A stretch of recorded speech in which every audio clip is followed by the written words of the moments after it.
Punjabi radio USA ਸੁਣ ਰਹੇ ਸਾਰੇ ਸਰੋਤਿਆਂ ਨੂੰ ਬਲਵਿੰਦਰ ਕੌਰ ਵੱਲੋਂ ਪਿਆਰ ਭਰੀ ਸਤਿ ਸ੍ਰੀ ਅਕਾਲ। ਤੇ ਜੀ ਪ੍ਰੋਗਰਾਮ ਖਬਰ ਤੇ ਨਜ਼ਰ ਪ੍ਰੋਗਰਾਮ ਦੇ ਵਿੱਚ ਅੱਜ ਸਾਡੇ ਨਾਲ ਹੁੰਦੇ ਨੇ ਸੁਸ਼ੀਲ ਦਸਾਂਝ ਜੀ। ਦੱਸਦੇ ਨੇ ਕੀ ਕੁਛ ਉੱਥੇ ਪਹਿਲਾਂ ਹੋਇਆ ਆ, ਉਸ 'ਤੇ ਆਪਣੀ ਵਿਚਾਰ ਦੱਸਦੇ ਨੇ, ਸਮੀਖਿਆ ਕਰਦੇ ਨੇ ਜੀ ਉਸ ਦੀ। ਅੱਜ ਵੀ ਉਹਨਾਂ ਦੇ ਨਾਲ ਗੱਲਬਾਤ ਕਰਾਂਗੇ। ਗੱਲਬਾਤ ਕਰਨ ਤੋਂ ਪਹਿਲਾਂ ਧੰਨਵਾਦ ਕਰਨਾ ਚਾਹੁੰਦੇ ਸਾਡੇ ਸਪਾਂਸਰਸ ਜਿਨ੍ਹਾਂ ਨੇ ਇਸ ਪ੍ਰੋਗਰਾਮ ਨੂੰ ਸਪਾਂਸਰ ਕੀਤਾ, ਆਪ ਸਭ ਤੱਕ ਪਹੁੰਚਾਇਆ ਜੀ। ਗੁਰਦੀਪ ਸਿੰਘ ਪਿਰਦੀ ਕਲੋਬਸ ਖਾਲਸਾ ਇੰਸ਼ੋਰੈਂਸ ਏਜੰਸੀ ਸੈਨੋਜੇ ਤੋਂ, ਇਸ਼ਾਨਜੀਤ ਸਿੰਘ ਕਲੋਟੀ ਜੁੱਬਾ ਸਿਟੀ, ਸਤਨਾਮ ਸਿੰਘ ਸ਼ੇਰਗਿਲ ਸਾਲਮਾ ਤੋਂ, ਸਰਬਜੀਤ ਸਿੰਘ ਚੋਕਰ ਟਰਲਿਕ, ਬਹੁਤ ਬਹੁਤ ਇਹਨਾਂ ਦੇ ਧੰਨਵਾਦੀ। ਇਹਨਾਂ ਨੇ ਇਸ ਪ੍ਰੋਗਰਾਮ ਨੂੰ ਸਪਾਂਸਰ ਕੀਤਾ, ਆਪ ਸਭ ਤੱਕ ਪਹੁੰਚਾਇਆ ਜੀ। ਸਾਡੇ ਨਾਲ ਜੁੜ ਚੁੱਕੇ ਨੇ ਜੀ ਸੁਸ਼ੀਲ ਦਸਾਂਝ ਜੀ। ਸਤਿ ਸ਼੍ਰੀ ਅਕਾਲ, ਸਵਾਗਤ ਹੈ ਜੀ। ਬਹੁਤ ਬਹੁਤ ਮਿਹਰਬਾਨੀ ਬਲਵਿੰਦਰ ਜੀ, ਤੇ ਪੰਜਾਬੀ ਰੇਡੀਓ USA ਦੇ ਸਾਰੇ ਸਰੋਤਿਆਂ ਨੂੰ ਵੀ ਸੁਸ਼ੀਲ ਦਸਾਂਝ ਦੀ ਪਿਆਰ ਭਰੀ ਸਤਿ ਸ਼੍ਰੀ ਅਕਾਲ, ਆਦਾਬ ਤੇ ਨਮਸਕਾਰ। ਟੋਰਾਂਟੋ ਤੋਂ, ਭਾਵੇਂ ਟੋਰਾਂਟੋ ਚ ਤੇ ਟੋਰਾਂਟੋ ਚ 30 ਮਾਰਚ ਦਾ ਮੈਂ ਆਇਆ ਹੋਇਆ, ਪਰ ਪੰਜਾਬ ਦੇ ਵਿੱਚ, ਦੇਸ਼ ਦੇ ਵਿੱਚ, ਭਾਰਤ ਦੇ ਵਿੱਚ ਜੋ ਕੁਝ ਵਾਪਰ ਰਿਹਾ ਉਹਦੇ ਤੇ ਵੀ ਨਜ਼ਰ ਹੈ। ਸੋ ਗੱਲਬਾਤ ਅਸੀਂ ਕਰਾਂਗੇ ਇਸੇ ਸਿਲਸਿਲੇ ਦੇ ਵਿੱਚ। ਖਬਰ ਤੇ ਨਜ਼ਰ ਪ੍ਰੋਗਰਾਮ ਦੇ ਵਿੱਚ ਥੋੜਾ ਯਤਨ ਰਹਿੰਦਾ ਕਿ ਰੋਜ਼ਾਨਾ ਜਿਹੜੀਆਂ ਤੁਸੀਂ ਖਬਰਾਂ ਸੁਣਦੇ ਹੋ ਉਹਨਾਂ ਵਿੱਚੋਂ ਕੁਝ ਅਜਿਹੀਆਂ ਖਬਰਾਂ ਜਿਨ੍ਹਾਂ ਤੇ ਥੋੜੇ ਵਿਸਥਾਰ ਨਾਲ ਚਰਚਾ ਕੀਤੀ ਜਾ ਸਕੇ। ਸੋ ਗੱਲਬਾਤ ਦਾ ਸਿਲਸਿਲਾ ਸ਼ੁਰੂ ਕਰਨਗੇ ਬਲਵਿੰਦਰ ਜੀ। ਹਾਂਜੀ ਸੁਸ਼ੀਲ ਜੀ, ਗੱਲਬਾਤ ਦਾ ਸਿਲਸਿਲਾ ਆਪਾਂ ਪੰਜਾਬ ਤੋਂ ਹੀ ਸ਼ੁਰੂ ਕਰਦੇ ਹਾਂ ਕਿ ਪੰਜਾਬ ਦੇ ਵਿੱਚ 10 ਸਾਲਾਂ ਬਾਅਦ ਜਿਹੜੀ ਸਰਕਾਰ ਆ ਉਹ ਬਦਲੀ ਆ, ਤੇ ਉਹ ਸਰਕਾਰ ਹੁਣ ਬਣ ਗਈ ਆ। ਕਾਫੀ ਦਿਨ ਹੋ ਗਏ ਆ, ਵਾਅਦੇ ਬੜੇ ਕੀਤੇ ਸੀਗੇ, ਹੱਦੋਂ ਵੱਧ ਵਾਅਦੇ ਕੀਤੇ ਸੀਗੇ ਕਿ ਸਭ ਕੁਝ ਠੀਕ ਠਾਕ ਹੋ ਜਾਊਗਾ, ਇਸ ਤਰ੍ਹਾਂ ਨੂੰ ਚੱਲਾਂਗੇ। ਕੀ ਤੁਹਾਡੇ ਖਿਆਲ ਵਿੱਚ ਸਰਕਾਰ ਉਸ ਰਾਹ ਚੱਲ ਪਈ ਹੈ ਕਿ ਵਾਅਦੇ ਪੂਰੇ ਕਰ ਸਕੂਗੀ? ਦੇਖੋ, ਇਹ ਸਵਾਲ ਜਿਹੜਾ ਤੁਸੀਂ ਕਰ ਰਹੇ ਹੋ, ਇਹ ਸਵਾਲ ਕੇਵਲ ਤੁਹਾਡਾ ਸਵਾਲ ਨਹੀਂ ਹੈ। ਇਹ ਸਵਾਲ ਅੱਜ ਪੰਜਾਬ ਦੇ ਹਰ ਉਸ ਬੰਦੇ ਦੇ ਮਨ 'ਚ ਆ ਰਿਹਾ ਹੈ ਜਿਸ ਬੰਦੇ ਨੇ ਇਸ ਉਮੀਦ ਨਾਲ ਵੋਟ ਕੀਤਾ ਕਾਂਗਰਸ ਪਾਰਟੀ ਨੂੰ ਵੀ ਸ਼ਾਇਦ ਜਿਹੜੇ ਚੋਣਾਂ ਦੀ ਪ੍ਰਕਿਰਿਆ ਦੇ ਦੌਰਾਨ ਕੁਝ ਦਾਅਵੇ ਜਾਂ ਵਾਅਦੇ ਕੀਤੇ ਸੀ ਕੈਪਟਨ ਅਮਰਿੰਦਰ ਦੀ ਅਗਵਾਈ 'ਚ ਕਾਂਗਰਸ ਪਾਰਟੀ ਨੇ, ਕਿ ਸ਼ਾਇਦ ਉਹਨਾਂ ਨੂੰ ਅਮਲੀ ਰੂਪ ਜਿਹੜਾ ਆ ਉਹ ਪਹਿਨਾ ਦਿੱਤਾ ਜਾਏਗਾ। ਪਰ ਜਦੋਂ ਸ਼ੁਰੂ ਹੋਈ ਹੈ, ਸਰਕਾਰ ਨੇ ਸਹੁੰ ਚੁੱਕੀ ਹੈ, ਉਸੇ ਦਿਨ ਥੋੜੇ ਖਦਸ਼ੇ ਵੀ ਨਾਲ ਦੀ ਨਾਲ ਸ਼ੁਰੂ ਹੋ ਗਏ। ਪਹਿਲਾ ਖਦਸ਼ਾ ਤਾਂ ਇਹੀ ਹੋਇਆ ਕਿ ਪੰਜਾਬ ਦੇ ਮੁੱਖ ਮੰਤਰੀ ਬਣੇ ਕੈਪਟਨ ਅਮਰਿੰਦਰ ਸਿੰਘ ਜਿਹੜੇ ਹੈ, ਉਹਨਾਂ ਨੇ ਪੰਜਾਬ ਦੇ ਲੋਕਾਂ ਤੋਂ ਵੋਟਾਂ ਮੰਗਦਿਆਂ ਇੱਕ ਵਾਰ ਨਹੀਂ ਕਈ ਵਾਰ ਕਿਹਾ ਕਿ ਮੈਂ ਪੰਜਾਬੀ ਤੇ ਪੰਜਾਬੀਅਤ ਦਾ ਮੁੱਦਈ ਬਣ ਕੇ ਪੰਜਾਬ ਦੇ ਹਿੱਤਾਂ ਦੀ ਰਾਖੀ ਕਰਾਂਗਾ ਜੇ ਤੁਸੀਂ ਇੱਕ ਵਾਰ ਫਿਰ ਮੌਕਾ ਦਿਓਗੇ ਸਰਕਾਰ 'ਚ ਆਉਣ ਦਾ। ਜਿਹੜਾ ਇਹ ਦਾਅਵਾ ਸੀ ਕੈਪਟਨ ਸਾਹਿਬ ਦਾ, ਉਹਨਾਂ ਨੇ ਸਹੁੰ ਚੁੱਕਣ ਵਾਲੇ ਦਿਨ ਹੀ ਤੋੜ ਲਿਆ ਆਪਣਾ ਵਾਅਦਾ ਤੇ ਆਪਣਾ ਦਾਅਵਾ ਜਿਹੜਾ ਉਹਦੀ ਹਵਾ ਕੱਢਤੀ। ਪੰਜਾਬੀ 'ਚ ਲੋਕਾਂ ਤੋਂ ਵੋਟਾਂ ਮੰਗੀਆਂ, ਪੰਜਾਬ ਬਾਰੇ ਗੱਲਾਂ ਕੀਤੀਆਂ, ਅੰਗਰੇਜ਼ੀ 'ਚ ਸਹੁੰ ਚੁੱਕੀ, ਜਿਹਦੀ ਚਰਚਾ ਅਸੀਂ ਪਹਿਲਾਂ ਵੀ ਕਰ ਚੁੱਕੇ ਹਾਂ। ਪਰ ਮੈਂ ਸ਼ੁਰੂ 'ਚ ਜੋ ਕੁਝ ਹੋਇਆ ਉਹ ਤੁਹਾਨੂੰ ਮੈਂ ਇੱਕ ਵਾਰ ਫਿਰ ਉਹਦੇ 'ਚੋਂ ਕੱਢਣਾ ਚਾਹੁੰਦਾ, ਗੁਜ਼ਾਰਨਾ ਚਾਹੁੰਦਾ। ਦੂਜਾ, ਪਹਿਲੀ ਕੈਬਨਿਟ ਮੀਟਿੰਗ ਦੇ ਵਿੱਚ ਕੈਪਟਨ ਅਮਰਿੰਦਰ ਦੀ ਅਗਵਾਈ ਦੇ ਵਿੱਚ 118 ਫੈਸਲੇ ਕਰ ਲਏ ਗਏ। 120 ਮਿੰਟਾਂ ਦੀ ਮੀਟਿੰਗ ਹੋਈ, 118 ਬੜੇ ਇੰਪਾਰਟੈਂਟ ਫੈਸਲੇ ਕਰ ਲਏ ਗਏ। ਪਹਿਲੇ ਦਿਨ ਹੀ ਕੈਬਨਿਟ ਮੀਟਿੰਗ ਦੇ ਇਹ ਫੈਸਲੇ ਜਿਹੜੇ ਦੂਜੇ ਦਿਨ ਅਖਬਾਰਾਂ ਦੀਆਂ ਸੁਰਖੀਆਂ ਬਣੇ ਤੇ ਬੱਲੇ ਬੱਲੇ ਹੋਣੀ ਸ਼ੁਰੂ ਹੋ ਗਈ ਕੈਪਟਨ ਅਮਰਿੰਦਰ ਦੀ ਤੇ ਉਹਨਾਂ ਦੀ ਸਰਕਾਰ ਦੀ ਵੀ। ਕਮਾਲ ਕਰਤੀ, ਜਿਹੜੀ ਇਹ ਗੱਲ ਕਹਿ ਰਹੇ ਸੀ ਇਹਨਾਂ ਨੇ ਤਾਂ ਪਹਿਲੀ ਕੈਬਨਿਟ 'ਚ ਕਰ ਦਿੱਤੀ। ਪਰ ਅਸੀਂ ਉਦੋਂ ਵੀ ਕਿਹਾ ਸੀ ਤੇ ਹੁਣ ਅਸੀਂ ਹੋਰ ਜ਼ਿਆਦਾ ਜ਼ੋਰ ਨਾਲ ਕਹਿਣਾ ਚਾਹੁੰਦੇ ਹਾਂ ਵੀ ਇਹ ਫੈਸਲੇ ਜਿਹੜੇ ਕੀਤੇ ਗਏ, ਇਹ ਫੈਸਲੇ ਅਸਲ ਦੇ ਵਿੱਚ ਕਾਗਜ਼ਾਂ 'ਚ ਰਹਿ ਗਏ। ਇਹਨਾਂ ਫੈਸਲਿਆਂ ਨੂੰ ਅਮਲੀ ਰੂਪ ਦੇਣ ਦਾ ਜਿਹੜਾ ਕੋਈ ਇੱਕ ਵਕਤ ਜਿਹੜਾ ਮਿਲਿਆ, ਉਸ ਵਕਤ ਨੂੰ ਉਸ ਤਰੀਕੇ ਦੇ ਨਾਲ ਨਹੀਂ ਅਮਲੀ ਰੂਪ ਦੇ ਵਿੱਚ ਜਿਹੜਾ ਸਾਰਾ ਕੁਝ ਕੀਤਾ ਗਿਆ। ਅੱਜ ਲਗਭਗ ਹੋਰ ਹਫ਼ਤੇ ਨੂੰ 1 ਮਹੀਨਾ ਹੋ ਜਾਣਾ ਇਹ ਸਰਕਾਰ ਬਣੀ ਨੂੰ। ਤੁਹਾਨੂੰ ਯਾਦ ਹੋਏਗਾ ਕਿ ਇੱਕ ਹਫ਼ਤਾ ਤਾਂ ਇਹਨਾਂ ਨੇ, 1 ਮਹੀਨਾ ਤਾਂ ਇਹਨਾਂ ਨੇ ਇਹੀ ਕਿਹਾ ਸੀ ਵੀ ਇੱਕ ਪਹਿਲੇ ਮਹੀਨੇ ਦੇ ਵਿੱਚ 1 ਮਹੀਨੇ 'ਚ ਅਸੀਂ ਪੰਜਾਬ ਤੋਂ ਡਰੱਗ ਖਤਮ ਕਰ ਦਾਂਗੇ। ਡਰੱਗ ਕਿੱਥੇ ਖਤਮ ਹੋਈ ਹੈ ਆਪਾਂ ਨੂੰ ਪਤਾ ਹੈ, ਕਿਤੇ ਡਰੱਗ ਖਤਮ ਨਹੀਂ ਹੋਈ।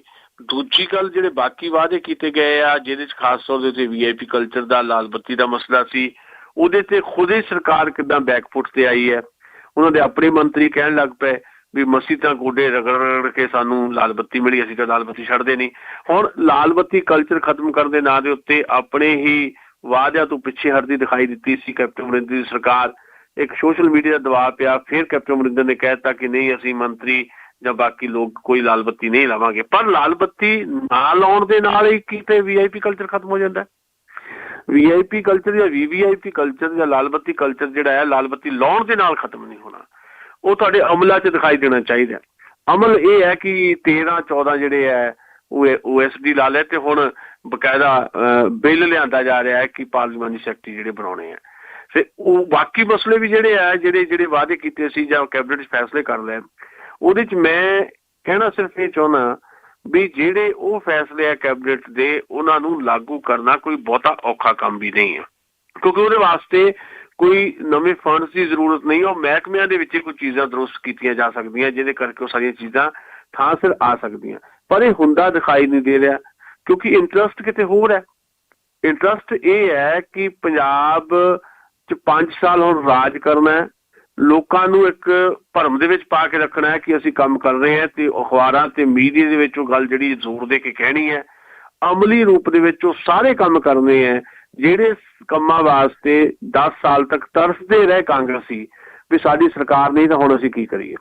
ਉਹ ਕੰਮ ਕੀ ਹੈ? ਉਹ ਕੰਮ ਇਹ ਹੈ ਵੀ ਚਾਹੇ ਉਹ ਰੇਤਾ ਬਜਰੀ ਹੈ, ਚਾਹੇ ਉਹ ਜੰਗਲਾਤ ਦਾ ਮਾਫੀਆ ਹੈ, ਚਾਹੇ ਉਹ ਸ਼ਰਾਬ ਦਾ ਮਾਫੀਆ ਹੈ, ਉਹ ਸਾਰੇ ਮਾਫੀਏ ਜਿਹੜੇ ਆ ਉਹਨਾਂ ਦੇ ਚਿਹਰੇ ਜਿਹੜੇ ਬਦਲੇ ਜਾਣੇ ਆ।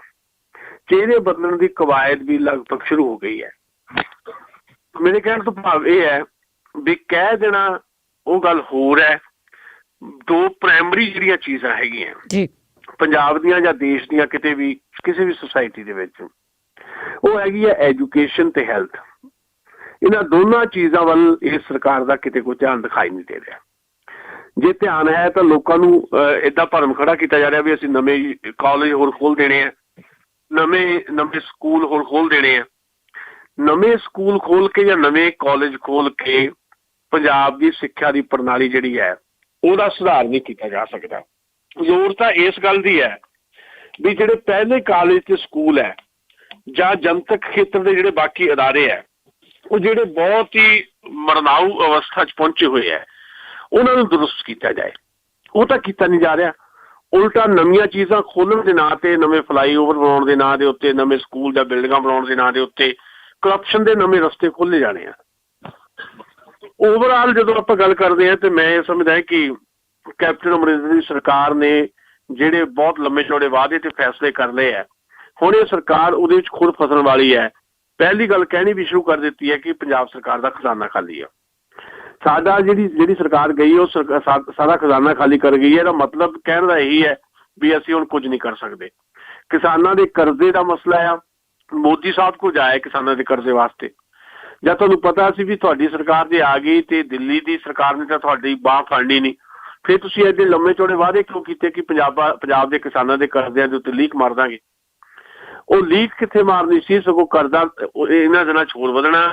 ਜਿਹੜੀ ਫਸਲ ਜਿਹੜੀ ਹੈ, ਫਸਲ ਦੀ ਸਹੀ ਤਰੀਕੇ ਨਾਲ ਮੰਡੀਕਰਨ ਦੀ ਜਿਹੜੀ ਵਿਵਸਥਾ ਨਹੀਂ ਹੋ ਪਾ ਰਹੀ, ਤੇ ਬਾਕੀ ਚੀਜ਼ਾਂ ਵੀ ਨਹੀਂ ਹੋ ਪਾ ਰਹੀਆਂ, ਤੇ ਕੀਟਨਾਸ਼ਕਾਂ ਦੇ ਘਪਲੇ ਜਿਹੜੇ ਉਹ ਉੱਦਾਂ ਦੇ ਉੱਦਾਂ ਪਏ ਆ। ਜਿਹੜੇ ਲੋਕਾਂ ਨੇ ਠੱਗੀਆਂ ਮਾਰੀਆਂ ਪਿਛਲੇ 10 ਸਾਲਾਂ ਦੇ ਵਿੱਚ ਪੰਜਾਬ ਨੂੰ ਲੁੱਟਿਆ, ਉਹ ਲੋਕ ਸਗੋਂ ਧੜੱਲੇ ਨਾਲ ਇਹ ਕਹਿ ਰਹੇ ਆ ਕਿ ਇਹ 5 ਸਾਲ ਦਾ ਗੇਮ ਹੈ, ਅਸੀਂ ਮੁੜ ਕੇ ਫੇਰ ਵਾਪਸ ਆ ਰਹੇ ਹਾਂ।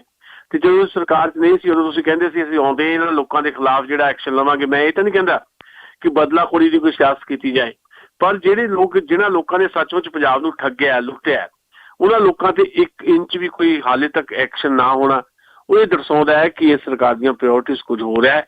ਰਲ ਮਿਲ ਕੇ ਸਾਰਾ ਕੁਝ ਜਿੱਦਾਂ 10 ਸਾਲ ਅਕਾਲੀ ਦਲ BJP ਦੀ ਗਵਰਨਮੈਂਟ ਕਰਦੀ ਰਹੀ ਹੈ, ਇਹਦੇ ਹੁਣ ਕਾਂਗਰਸ ਪਾਰਟੀ ਦੀ ਸਰਕਾਰ ਵੱਲੋਂ ਕੀਤਾ ਜਾਣਾ। ਕੁਝ ਲੋਕ ਕਹਿੰਦੇ ਆ ਇਹਨਾਂ ਨੂੰ ਵਕਤ ਦਿਓ, ਅਸੀਂ ਵੀ ਕਿਹਾ ਸੀ ਵੀ ਥੋੜਾ ਸਮਾਂ ਮਿਲ ਜਾਵੇ ਇਹਨਾਂ ਨੂੰ, 5-4 ਮਹੀਨੇ ਦਾ ਪਤਾ ਲੱਗ ਜਾਏਗਾ, ਅਸਲੀ ਸੱਚ ਸਾਹਮਣੇ ਆ ਜਾਏਗਾ। ਪਰ ਪਹਿਲੇ ਮਹੀਨੇ ਦੇ ਵਿੱਚ ਬਹੁਤ ਸਾਰੇ ਸੱਚ ਸਾਡੇ ਸਾਹਮਣੇ ਉਜਾਗਰ ਹੋਣ ਲੱਗ ਪਏ ਹੈ, ਜਿਹ ਤੋਂ ਲੱਗਦਾ ਹੈ ਕਿ ਪੰਜਾਬੀਆਂ ਦੀ ਕਿਸਮਤ ਨਹੀਂ ਬਦਲੀ, ਪੰਜਾਬੀਆਂ ਦੀ ਹਾਲਤ ਨਹੀਂ ਬਦਲੀ, ਪੰਜਾਬੀ ਇੱਕ ਹੋਰ ਭਾਰ ਦੇ ਹੇਠਾਂ ਦੱਬੇ ਗਏ ਨੇ। ਜੀ ਜੀ ਬਿਲਕੁਲ, ਜਿਸ ਤਰ੍ਹਾਂ ਤੁਸੀਂ ਸਾਰਾ ਐਕਸਪਲੇਨ ਕੀਤਾ ਹੀ ਆ। ਦੇਖੋ ਹੌਲੀ ਹੌਲੀ ਕੁਝ ਹੁੰਦਾ ਜਾਂ ਨਹੀਂ ਹੁੰਦਾ, ਥੋੜ੍ਹਾ ਜਿਹਾ ਟਾਈਮ ਜ਼ਰੂਰ ਲੋਕੀ ਦੇਖਣਗੇ। ਅਤੇ ਆਪਾਂ ਅੱਗੇ ਫਿਰ ਹੁਣ ਚੱਲਦੇ ਹਾਂ ਜੀ ਦਿੱਲੀ ਨੂੰ। ਜੇ ਦਿੱਲੀ ਦੀ ਗੱਲ ਕਰੀਏ ਤਾਂ ਉੱਥੇ ਨਗਰਪਾਲਿਕਾ ਦੀਆਂ ਇਲੈਕਸ਼ਨਾਂ ਹੋ ਰਹੀਆਂ, ਅਤੇ ਇਲੈਕਸ਼ਨਾਂ ਹੋ ਰਹੀਆਂ ਅਤੇ ਹਾਲਾਤ ਤੁਹਾਨੂੰ ਕਿਸ ਤਰ੍ਹਾਂ ਦੇ ਲੱਗਦੇ ਆ ਆਮ ਆਦਮੀ ਪਾਰਟੀ ਦੇ ਲਈ? ਅਤੇ ਨਾਲ ਇਹ ਵੀ ਆਪਾਂ ਕਰਾਂਗੇ ਗੱਲ ਕਿ ਜੇ ਤੁਸੀਂ ਪੰਜਾਬ ਦੇ ਹਾਲਾਤਾਂ ਨੂੰ ਲੈ ਕੇ ਚੱਲਦੇ ਹਾਂ ਕਿ ਜਿੱਥੇ ਹਰ ਇੱਕ ਬੱਚੇ ਦੀ ਜ਼ੁਬਾਨ 'ਤੇ ਸੀਗਾ ਕਿ ਆਮ ਆਦਮੀ ਪਾਰਟੀ ਜਿੱਤੂਗੀ, ਜਿਹੜੇ ਸਰਵੇ ਵੀ ਇਸ ਤਰ੍ਹਾਂ ਦੇ ਆ ਰਹੇ ਸੀ, ਅਖਬਾਰਾਂ ਵੀ ਕਹਿ ਰਹੀਆਂ ਸੀਗੀਆਂ, ਅਤੇ ਕੀ ਇਹਨਾਂ ਦਾ ਹਾਰ ਜਾਣਾ ਉੱਥੇ? ਜਿਹੜੀ ਬਹੁਤ ਜ਼ਿਆਦਾ ਇਹਨਾਂ ਨੂੰ ਆਤਮ ਵਿਸ਼ਵਾਸ ਹੋ ਗਿਆ ਸੀਗਾ ਕਿ ਲੋਕਾਂ ਨੇ ਸਾਨੂੰ ਵੋਟਾਂ ਪਾ ਹੀ ਦੇਣੀਆਂ ਆ। ਤੇ ਹੁਣ ਦਿੱਲੀ ਦੇ ਹਾਲਾਤ ਕਿਸ ਤਰ੍ਹਾਂ ਦੇ ਜੇ ਉਸੇ ਚੀਜ਼ ਨੂੰ ਇਹ ਲੈ ਕੇ ਚੱਲਦੇ ਆ ਤਾਂ? ਅਸਲ ਦੇ ਵਿੱਚ ਜਿਹੜਾ ਆਮ ਆਦਮੀ ਪਾਰਟੀ ਬਾਰੇ ਜਿਹੜੀ ਇੱਕ ਦੂਸਰੀ ਗੱਲ ਤੁਸੀਂ ਨਾਲ ਜੋੜੀ ਆ ਉਹ ਬੜੀ ਇੰਪੋਰਟੈਂਟ ਹੈ। ਗੋਆ ਤੇ ਪੰਜਾਬ ਬਹੁਤ ਮਹੱਤਵਪੂਰਨ ਸੀ ਆਮ ਆਦਮੀ ਪਾਰਟੀ ਲਈ, ਤੇ ਇਹਨਾਂ ਦੋਵਾਂ ਥਾਵਾਂ ਦੇ ਉੱਤੇ ਗੋਆ ਵਿੱਚ ਵੀ ਸਰਕਾਰ ਬਣਾਉਣ ਦਾ ਦਾਅਵਾ ਸੀ ਆਮ ਆਦਮੀ ਪਾਰਟੀ ਦਾ, ਤੇ ਪੰਜਾਬ ਦੇ ਵਿੱਚ ਤਾਂ 100 ਸੀਟਾਂ ਜਿੱਤਣ ਦਾ ਦਾਅਵਾ ਸੀ। ਇਹ ਦੋਨਾਂ ਥਾਵਾਂ ਦੇ ਉੱਤੇ ਜਿਸ ਕਿਸਮ ਦਾ over confidence Aam Aadmi party ਨੇ ਦਿਖਾਇਆ ਜਾਂ ਲੋਕਾਂ ਨੂੰ ਇਸ ਢੰਗ ਦੇ ਨਾਲ ਦੱਸਣ ਦੀ ਕੋਸ਼ਿਸ਼ ਕੀਤੀ ਵੀ ਆਮ ਆਦਮੀ ਪਾਰਟੀ ਤੇ ਇੱਕ ਹਨੇਰੀ ਵਾਂਗ ਆ ਗਈ ਹੈ ਤੇ ਪੰਜਾਬ ਤੇ ਗੋਆ ਦੇ ਵਿੱਚ ਆਮ ਆਦਮੀ ਪਾਰਟੀ ਸਰਕਾਰ ਬਣੀ ਲਓ, ਉਹਨੇ ਜਿਹੜਾ ਸਧਾਰਨ ਕਾਮਨ ਵੋਟਰ ਸੀ ਉਹਨੂੰ ਇਹ ਅਹਿਸਾਸ ਕਰਾਉਣਾ ਸ਼ੁਰੂ ਕਰ ਦਿੱਤਾ ਵੀ ਇਹ ਇੱਕ ਵੱਖਰੀ ਪਾਰਟੀ ਦੇ ਤੌਰ ਦੇ ਉੱਤੇ ਦਿੱਲੀ ਦੇ ਵਿੱਚ ਵੀ ਹੋਣ ਦਾ ਦਾਅਵਾ ਕਰਦੀ ਹੈ ਆਮ ਆਦਮੀ ਪਾਰਟੀ, ਪਰ ਜਿਸ ਤਰ੍ਹਾਂ ਦੇ ਆਮ ਆਦਮੀ ਪਾਰਟੀ ਦੀ ਲੀਡਰਸ਼ਿਪ ਵੱਲੋਂ ਕੰਮ ਕੀਤੇ ਜਾ ਰਹੇ ਪੰਜਾਬ 'ਚ ਖਾਸ ਤੌਰ ਦੇ ਉੱਤੇ ਵੀ ਉਹਦੇ ਤੋਂ ਲੱਗਦਾ ਨਹੀਂ ਹੈ ਕਿ ਇਹ ਬਾਕੀ ਪਾਰਟੀ ਤੋਂ ਵੱਖਰੀ ਪਾਰਟੀ ਆ। ਜੇ ਮੈਂ ਸੁਖਪਾਲ ਸਿੰਘ ਖਹਿਰਾ ਉਹਨਾਂ ਦੀ ਇੱਕ ਵੀਡੀਓ ਸੁਣ ਰਿਹਾ ਸੀ, ਸੁਖਪਾਲ ਸਿੰਘ ਖਹਿਰਾ ਉਹਨਾਂ ਨੇ 30 ਮਿੰਟ ਭਾਸ਼ਣ ਦਿੱਤਾ ਬਾਬਾ ਬਕਾਲਾ ਸਾਈਡ ਤੇ, ਇੱਕ ਧੰਨਵਾਦ ਦਾ ਕੱਟ ਸੀ ਤੇ ਉਹ ਅੱਜ ਹੀ ਮੈਂ ਵੀਡੀਓ ਦੇਖੀ ਹੈ।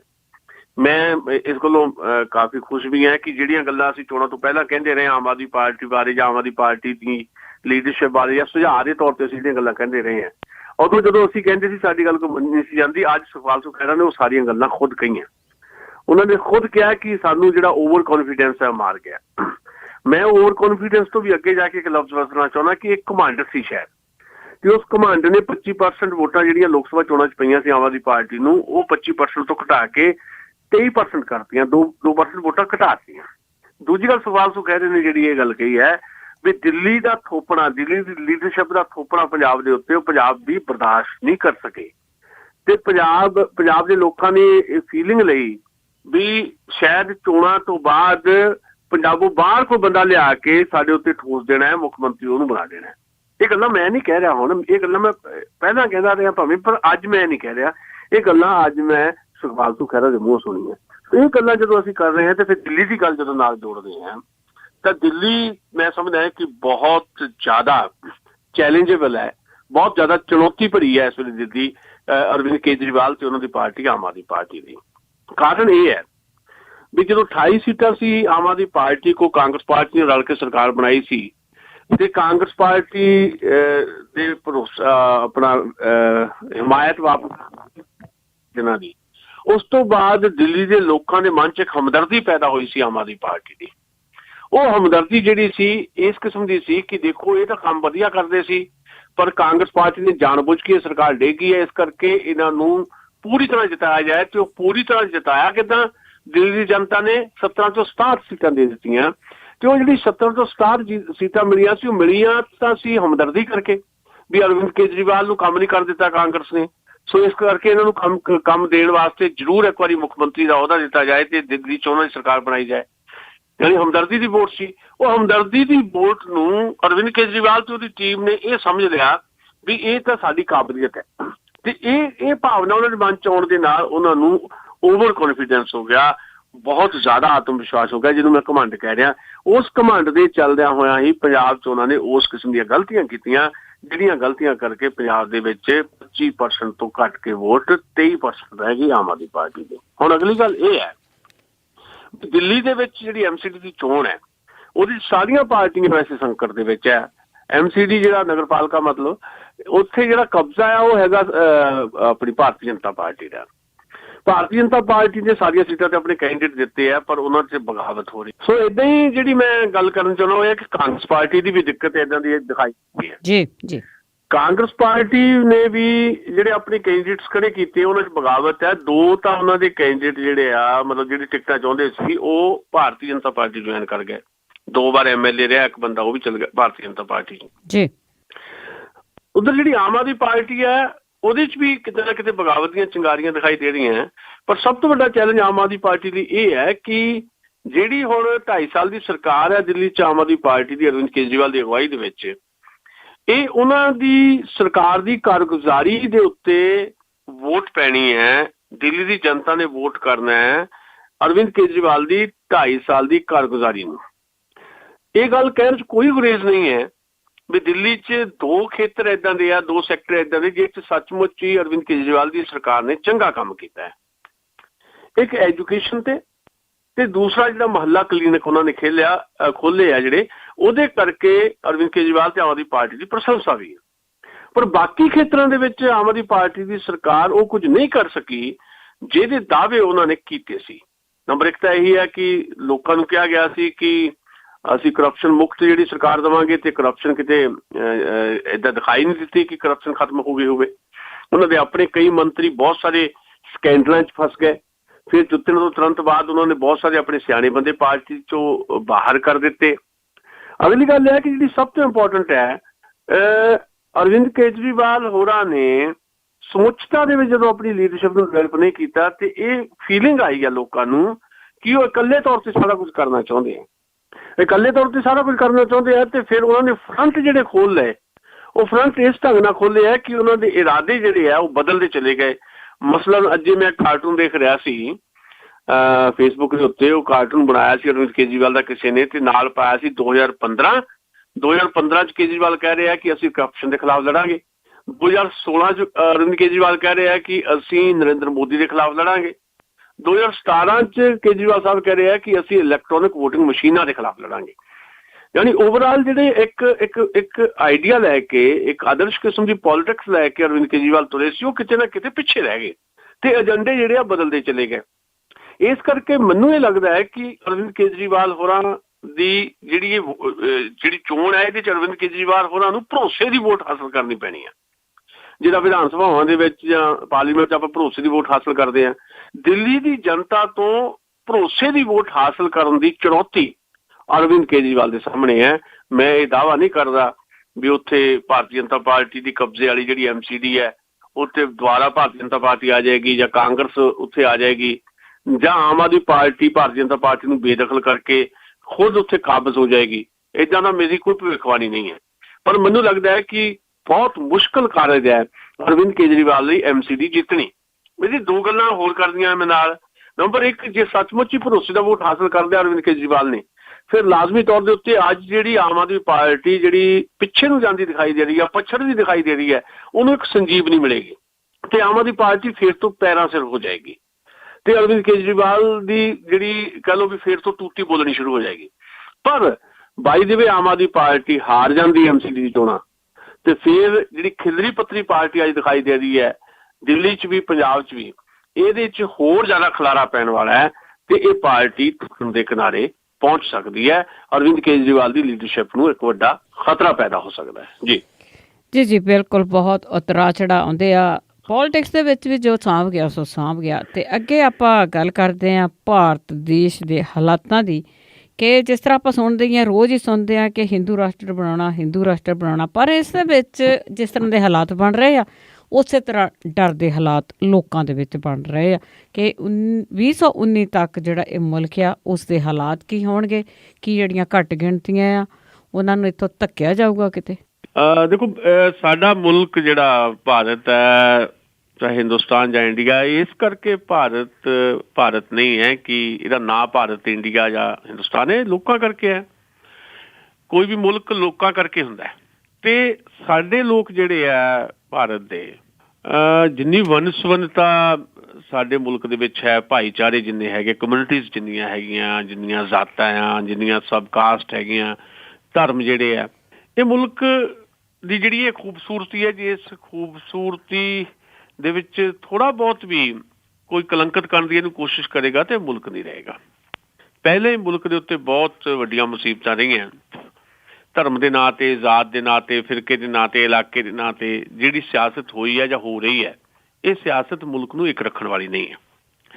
ਭਾਰਤ ਦੇ ਵਿੱਚ ਨਰਿੰਦਰ ਮੋਦੀ ਹੋਰਾਂ ਦੀ ਸਰਕਾਰ ਹੈ, ਸਾਡੇ ਉਹ ਪ੍ਰਧਾਨ ਮੰਤਰੀ ਹੈ, ਤੇ ਲੋਕਾਂ ਨੇ ਉਹਨਾਂ 'ਚ ਵਿਸ਼ਵਾਸ ਪ੍ਰਗਟ ਕੀਤਾ। ਭਾਵੇਂ 31% ਲੋਕਾਂ ਨੇ ਕੀਤਾ, 69% ਲੋਕਾਂ ਨੇ ਉਹਦੇ ਖਿਲਾਫ ਵੋਟ ਕੀਤਾ। ਪਰ ਉੱਤਰ ਪ੍ਰਦੇਸ਼ ਦੀ ਜਿਹੜੀ ਇਲੈਕਸ਼ਨ ਹੈ, ਉਹਦੇ 'ਚ ਜਿਸ ਕਿਸਮ ਦਾ ਪ੍ਰਚੰਡ ਬਹੁਮਤ ਮਿਲਿਆ ਭਾਰਤੀ ਜਨਤਾ ਪਾਰਟੀ ਨੂੰ, ਤੇ ਫਿਰ ਜਿਸ ਅੰਦਾਜ਼ ਦੇ ਵਿੱਚ 325 ਜਿਹੜੇ ਉਹਨਾਂ ਦੇ MLA ਜਿੱਤੇ ਹੈ, ਤੇ 325 'ਚੋਂ ਉਹ ਯੋਗੀ ਆਦਿੱਤਿਆਨਾਥ ਨਹੀਂ ਸੀ, ਯੋਗੀ ਆਦਿੱਤਿਆਨਾਥ ਨੇ ਚੋਣ ਹੀ ਨਹੀਂ ਲੜੀ, ਜਿਸ ਅੰਦਾਜ਼ 'ਚ ਯੋਗੀ ਆਦਿੱਤਿਆਨਾਥ ਨੂੰ ਉੱਥੇ ਦਾ ਮੁੱਖ ਮੰਤਰੀ ਬਣਾਇਆ ਤੇ ਜਿਵੇਂ ਉਹ ਕੰਮ ਕਰ ਰਹੇ ਆ, ਜਾਂ ਮੁੱਖ ਮੰਤਰੀ ਬਣਨ ਤੋਂ ਪਹਿਲਾਂ ਜਿਸ ਤਰ੍ਹਾਂ ਦੇ ਭਾਸ਼ਣ ਉਹਨਾਂ ਦੇ ਅਸੀਂ ਸੁਣੇ ਆ, ਤੇ ਜੇ ਉਸ ਪਾਸੇ ਵੱਲ ਨੂੰ ਜਿਹੜੀ ਗੱਲ ਵੱਧਦੀ ਦਿਖਾਈ ਦੇ ਰਹੀ ਹੈ, ਚਾਹੇ ਉਹ ਰੋਮੀਓ ਜਿਹੜੇ ਉਹ ਬਣਾਏ ਗਏ ਨੇ, ਸੰਗਠਨ ਜਿਹੇ ਬਣਾਏ ਗਏ ਨੇ, ਰੋਮੀਓ ਟਾਸਕ ਫੋਰਸ ਬਣਾ ਦਿੱਤੀ ਗਈ ਹੈ, ਆਮ ਜਿਹੜੇ ਬੱਚੇ ਹੈ ਉਹਨਾਂ ਨੂੰ ਆਜ਼ਾਦੀ ਨਾਲ ਜਿਉਣ ਦਾ ਜਿਹੜਾ ਉਹਨਾਂ ਦਾ ਹੱਕ ਹੈ ਉਹਨਾਂ ਤੋਂ ਖੋਇਆ ਜਾ ਰਿਹਾ, ਚਾਹੇ ਮੁੜ ਕੇ ਫਿਰ ਮੰਦਰ ਦੀ ਪੋਲੀਟਿਕਸ ਸ਼ੁਰੂ ਹੋਈ ਹੈ, ਚਾਹੇ ਜਿਹੜੀਆਂ ਘੱਟ ਗਿਣਤੀਆਂ ਉਹਨਾਂ ਤੇ ਇੱਕ ਦਬਾਅ ਬਣਿਆ, ਉਹ ਦਬਾਅ ਇੰਨਾ ਖਤਰਨਾਕ ਹੋ ਗਿਆ, ਇੰਨਾ ਡਰ ਜਾਂ ਇੰਨਾ ਖੌਫ ਪੈਦਾ ਹੋ ਗਿਆ ਲੋਕਾਂ 'ਚ, ਖਾਸ ਤੌਰ 'ਤੇ ਬਹੁਤਾ ਟਾਰਗੇਟ ਇਸ ਵੇਲੇ ਕਿਉਂਕਿ ਸਭ ਤੋਂ ਵੱਡੀ ਘੱਟ ਗਿਣਤੀ ਭਾਰਤ ਦੇ ਵਿੱਚ ਮੁਸਲਿਮ ਹੈ, ਉਹਦੇ ਤੇ ਇੱਕ ਐਡਾ ਦਬਾਅ ਬਣਾ ਦਿੱਤਾ ਗਿਆ ਕਿ ਅਜਮੇਰ ਦਰਗਾਹ ਤੋਂ ਦੀਵਾਨ ਦਾ ਉੱਥੋਂ ਇਹ ਬਿਆਨ ਆ ਗਿਆ ਵੀ ਭਾਈ ਜਿਹੜੇ ਮੁਸਲਮਾਨ ਹੈ ਉਹ ਬੀਫ ਖਾਣਾ ਬੰਦ ਕਰ ਦੇਣ, ਇਹਦੇ ਕਰਕੇ ਪ੍ਰੋਬਲਮ ਹੈ। ਯਾਨੀ ਇੱਕ ਖੌਫ ਇੱਥੇ ਤੱਕ ਫੈਲ ਗਿਆ ਕਿ ਦਰਗਾਹ ਸ਼ਰੀਫ ਦੇ ਦੀਵਾਨ ਨੇ ਕੱਲ੍ਹ ਇਹ ਬਿਆਨ ਦੇ ਦਿੱਤਾ ਵੀ ਮੁਸਲਮਾਨ ਬੀਫ ਨਾ ਖਾਣ, ਯਾਨੀ ਜੋ ਚਾਹੁੰਦੇ ਆ ਇਹ ਉਹ ਸਾਨੂੰ ਹੁਣ ਕਰਨਾ ਪੈਣਾ। ਇਹ ਇੱਕ ਦਰਗਾਹ ਦੇ ਦੀਵਾਨ ਦਾ ਬਿਆਨ ਹੈ। ਇਹ ਤੋਂ ਪਤਾ ਲੱਗ ਗਿਆ ਵੀ ਕਿੱਡਾ ਵੱਡਾ ਡਰ ਤੇ ਕਿੰਨੀ ਵੱਡੀ ਦਹਿਸ਼ਤ ਦਾ ਮਾਹੌਲ ਭਾਰਤੀ ਜਨਤਾ ਪਾਰਟੀ ਦੀ ਅਗਵਾਈ ਦੇ ਵਿੱਚ ਇਹ ਜਿਹੜੇ ਯੋਗੀ ਆਦਿੱਤਿਆਨਾਥ ਹੈ ਉੱਥੋਂ ਦੀ ਸਰਕਾਰ ਜਿਹੜੀ ਉਹ ਬਣਾਉਣ ਦੇ ਵਿੱਚ ਕਾਮਯਾਬ ਹੋ ਗਈ ਹੈ। ਇਹਨੂੰ ਫਿਰ 2019 ਤੱਕ ਦੇਖਿਆ ਜਾ ਰਿਹਾ ਵੀ ਕੀ ਸੱਚਮੁੱਚ ਜਿਹੜਾ ਹਿੰਦੂ ਰਾਸ਼ਟਰ ਵਿੱਚ ਤਬਦੀਲ ਕਰਨ ਦਾ ਇੱਕ ਸੁਪਨਾ ਪਾਲਿਆ ਹੋਇਆ RSS ਨੇ ਕੀ ਉਸ ਪਾਸੇ ਵੱਲ ਨੂੰ ਵਧਣ ਦੀ ਤਿਆਰੀ ਹੈ। ਤੇ ਮੈਂ ਸਮਝਦਾ ਕਿ ਜਿਸ ਤਰ੍ਹਾਂ ਦੀ ਉਹਨਾਂ ਨੂੰ ਕਹਿ ਲਓ ਵੀ ਹਮਾਇਤ ਮਿਲੀ ਹੈ, ਉਸ ਹਮਾਇਤ ਤੋਂ ਜਿੱਦਾਂ ਉਹ ਉਤਸ਼ਾਹਤ ਹੋ ਕੇ ਕੰਮ ਕਰ ਰਹੇ ਹੈ, ਉਹ ਤੋਂ ਲੱਗਦਾ ਇਹ ਹੈ ਕਿ ਆਉਣ ਵਾਲਾ ਸਮਾਂ ਜਿਹੜਾ ਆ ਉਹ ਭਾਰਤ ਦੇ ਜਿਹੜੇ ਬਾਕੀ ਭਾਈਚਾਰੇ ਹੈਗੇ ਆ, ਘੱਟ ਗਿਣਤੀ ਭਾਈਚਾਰੇ, ਉਹਨਾਂ ਵਾਸਤੇ ਬਹੁਤ ਖਤਰਨਾਕ ਸਮਾਂ ਬਣੇਗਾ।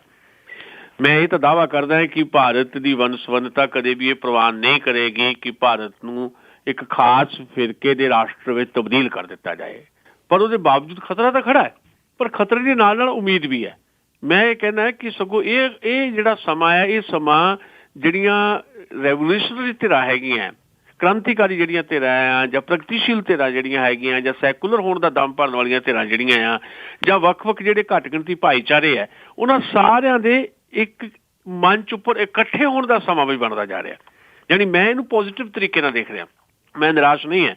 ਮੈਂ ਇਹਨੂੰ ਇੱਦਾਂ ਦੇਖਦਾ ਕਿ ਜੇ ਇਸ ਤਰ੍ਹਾਂ ਇੱਕ ਦਬਾਅ ਬਣ ਰਿਹਾ ਤੇ ਉਸ ਦਬਾਅ ਤੋਂ ਬਾਅਦ ਜਿਹੜੇ ਵੱਖ-ਵੱਖ ਵਖਰੇਵੇਂ ਵਾਲੇ ਲੋਕ ਹੈਗੇ ਆ, ਪਰ ਉਹਨਾਂ ਦੀ ਇੱਕ ਸਾਂਝੀ ਤੰਦ ਹੈ ਸੈਕੂਲਰਿਜ਼ਮ ਦੀ, ਵੀ ਘੱਟੋ ਘੱਟ ਭਾਰਤ ਵਰਗਾ ਮੁਲਕ ਜਿਹੜਾ ਵੰਨ-ਸੁਵੰਨਤਾ ਵਾਲਾ ਮੁਲਕ ਜਿਹੜਾ ਆ, ਉਹਦੇ 'ਚ ਸਾਰੇ ਭਾਈਚਾਰਿਆਂ ਦੀ ਕਦਰ ਹੋਣੀ ਚਾਹੀਦੀ ਹੈ, ਚਾਹੇ ਉਹ ਸਿੱਖ ਹੈ, ਚਾਹੇ ਹਿੰਦੂ ਆ, ਚਾਹੇ ਮੁਸਲਮਾਨ ਹੈ। ਹਿੰਦੂ ਵੀ ਕਈ ਥਾਵਾਂ ਤੇ ਘੱਟ ਗਿਣਤੀ 'ਚ ਹੈ, ਮਤਲਬ ਜਿੱਦਾਂ ਹੁਣ ਪੰਜਾਬ ਦਾ ਸੂਬਾ ਹੈ ਇੱਥੇ ਹਿੰਦੂ ਘੱਟ ਗਿਣਤੀ 'ਚ ਹੈ। ਇਹ ਇੱਕ ਮੌਕਾ ਸੀਗਾ ਜਦੋਂ ਪੰਜਾਬ ਦੇ ਵਿੱਚ ਇੱਦਾਂ ਦਾ ਮਾਹੌਲ ਬਣ ਰਿਹਾ ਸੀ ਕਿ ਹਿੰਦੂ ਭਾਈਚਾਰਾ ਜਿਹੜਾ ਹਿਜਰਤ ਕਰ ਰਿਹਾ ਸੀ, ਇੱਦਾਂ ਹੁਣ ਹਿੰਦੂ ਭਾਈਚਾਰਾ ਜਿਹੜਾ ਕਸ਼ਮੀਰ 'ਚੋਂ ਹਿਜਰਤ ਕਰ ਰਿਹਾ। ਇਹ ਸਾਰੇ ਮੁਲਕ ਦੇ ਵਿੱਚ ਹਿੰਦੂ ਗਿਣਤੀ ਆ, ਬਾਕੀ ਗਿਣਤੀਆਂ ਘੱਟ ਗਿਣਤੀਆਂ, ਤੇ ਉਹਨਾਂ 'ਚ ਇੱਦਾਂ ਦਾ ਮਾਹੌਲ ਉੱਧਰ ਬਣ ਰਿਹਾ, ਸਿੱਖਾਂ 'ਚ ਬਣ ਰਿਹਾ, ਜਾਂ ਜਿੱਥੇ ਸਿੱਖ ਘੱਟ ਗਿਣਤੀ 'ਚ ਹੈ, ਜਾਂ ਮੁਸਲਮਾਨਾਂ ਜਾਂ ਈਸਾਈਆਂ 'ਚ, ਉਹ ਸਾਰੇ ਲੋਕ ਜਿਹੜੇ ਆ ਉਹਨਾਂ ਨੂੰ ਲੱਗਦਾ ਹੈ ਕਿ ਇਹ ਮੌਕਾ ਹੈ ਕਿ ਇਸ ਮੌਕੇ ਦੇ ਉੱਤੇ ਅਸੀਂ ਆਪਣੇ ਜਿਹੜੇ ਬਾਕੀ ਮਤਭੇਦ ਆ ਉਹ ਛੱਡੀਏ ਤੇ ਇੱਕ ਸਾਂਝੇ ਮਸਲੇ ਦੇ ਉੱਤੇ, ਇਸ ਦੇਸ਼ ਨੂੰ ਇੱਕ ਰੱਖਣ ਦੇ ਮਸਲੇ ਦੇ ਉੱਤੇ, ਸੈਕੂਲਰਿਜ਼ਮ ਦੇ ਇਸ਼ੂ ਦੇ ਉੱਤੇ ਅਸੀਂ ਇੱਕ ਪਲੇਟਫਾਰਮ ਤੇ ਆਈਏ। ਸੋ ਇੱਕ ਉਮੀਦ ਇਸ ਰੂਪ ਦੇ ਵਿੱਚ ਵੀ ਮੈਂ ਦੇਖ ਰਿਹਾ। ਬਾਕੀ ਵੋਟਾਂ ਦੇ ਨਾਲ ਕਦੀ ਕੋਈ ਬਹੁਤ ਜ਼ਿਆਦਾ ਤਬਦੀਲ ਨਹੀਂ ਹੋਇਆ ਕਰਦਾ, ਲੋਕ ਪਰਖ ਲੈਂਦੇ ਬੜੀ ਛੇਤੀ। ਇਹ ਉਹੀ ਮੁਲਕ ਹੈ ਹਿੰਦੁਸਤਾਨ ਜਿਹਦੇ ਲੋਕਾਂ ਨੇ ਰਿਕਾਰਡ ਜਿੱਤ ਦਵਾਈ ਸੀ ਰਾਜੀਵ ਗਾਂਧੀ ਨੂੰ, ਤੇ ਉਹੀ ਮੁਲਕ ਹੈ ਜਿਹਨੇ ਕਾਂਗਰਸ ਨੂੰ ਅੱਜ ਮਰਨ ਅਵਸਥਾ ਦੇ ਵਿੱਚ ਲੈ ਕੇ ਆਉਂਦਾ, ਮੂਰਛਤ ਅਵਸਥਾ ਦੇ ਵਿੱਚ ਲੈ ਆਉਂਦਾ। ਤੇ ਕੱਲ੍ਹ ਨੂੰ ਜਿਹੜੇ ਅੱਜ ਭਾਰਤੀ ਜਨਤਾ ਪਾਰਟੀ ਵਾਲੇ ਜਾਂ ਬਾਕੀ ਲੋਕ ਕੱਛਾਂ ਵਜਾ ਰਹੇ ਆ ਵੀ ਖਬਰੇ ਮੁਲਕ ਦੇ ਉੱਤੇ ਅਸੀਂ ਹਿੰਦੂ ਰਾਸ਼ਟਰ ਦਾ ਝੰਡਾ ਗੱਡ ਦੇਣਾ, ਕੱਲ੍ਹ ਨੂੰ ਉਹਨਾਂ ਦੇ ਮਨਸੂਬੇ ਵੀ ਇਹਨਾਂ ਲੋਕਾਂ ਨੇ ਫੇਲ ਕਰਨੇ ਆ। ਮੈਨੂੰ ਇਸ ਗੱਲ ਦੀ ਉਮੀਦ ਹੈ। ਜੀ ਤੇ ਅੱਗੇ ਅਖੀਰ ਦੇ ਵਿੱਚ ਗੱਲ ਕਰਦੇ ਸੀ ਨਿੱਕੀ ਹੈਲੀ ਦੀ, ਤੇ ਉਸਨੇ ਇੱਕ ਬਿਆਨ ਦਿੱਤਾ ਹੈ ਕਿ ਜੇ ਚਾਈਨਾ ਟੈਰੋਰਿਜ਼ਮ ਤੇ ਆਪਣੇ ਵੀਟੋ ਦਾ ਅਧਿਕਾਰ ਵਰਤਦਾ ਆ ਤੇ ਅਸੀਂ ਇਸ ਦੇ ਖਿਲਾਫ ਆ ਤੇ ਇਸ ਤੇ ਅਸੀਂ ਕੰਮ ਜ਼ਰੂਰ ਕਰਦੇ ਰਵਾਂਗੇ।